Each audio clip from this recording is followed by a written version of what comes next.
I'm Jocelyn Shifley-Beery, and this is coming to you from Switzerland, where I presently reside. The complex weaving of the fabric of my life will always be wound around Beth and the community of Bow Island, where we were both raised. We were shaped by the same gentle forces of faith, family, community, shared experiences, and even the land itself. We were shaped as surely as the southern Alberta trees grow at a slant due to the constant westerly winds.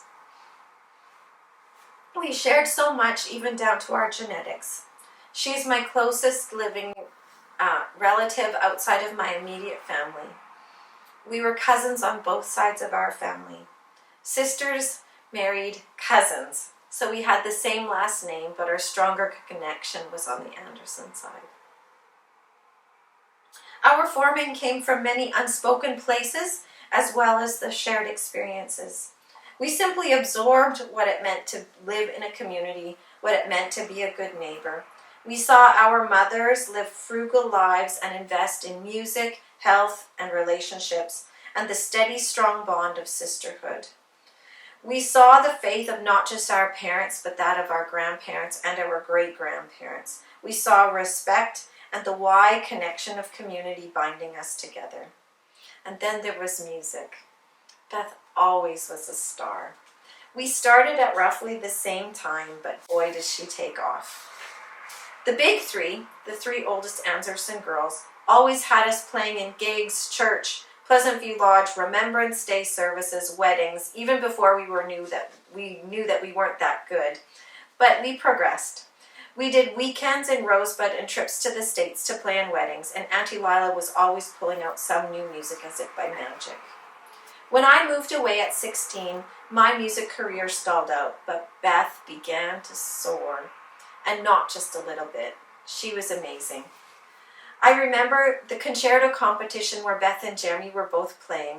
An unwell violist threw up all over the floor in the middle of Jeremy's cadenza, just inches away from Beth's foot. She was unfazed. She just shifted slightly and moved on. Beth always seemed so unflappable. She made it look effortless and straightforward. I loved that about her. I loved how she just went about doing what needed to be done. It probably was difficult, but she made it look simple. Her passing away shows us the power of faithfully doing good. In a world marked by fragmented lives, Beth was shockingly whole. From a whole family to a whole family, bringing wholeheartedness that comes from not needing to prove her worth. Despite all of our shared childhood experiences, the ties that now bind us more than anything is our shared faith. And this faith was real and alive to her. Joel wrote so nicely. He said, "Every day she chose joy. She never despaired, choosing to say, 'What will be,' as a true reflection of her faith and trust in God." To which my cousin Irene replied, "Even without hearing that she focused on joy in these last few weeks, I knew already she did choose joy from the fruit of her life. Even her 'it will be what it will be' serenity isn't new. Her response to this last hard trial is the outcome of a lifetime of making decisions to live that way." So the faith that we didn't understand fully in our childhood is the faith that we build our lives on, and the faith that will propel us forward. She believed that she wasn't at the center of her world and that she could open her hands to trust the one who was at the center. She believed he would also be the one holding you in this terrible loss.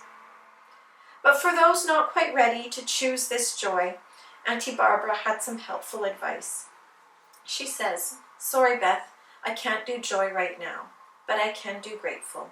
Not that you are gone, but that you had minimal suffering, that you were such an amazing person. I am grateful that the love ties us all together, whether living on this planet or not." There is no doubt that this will be the defining moment for the whole Nickel and Shifley families.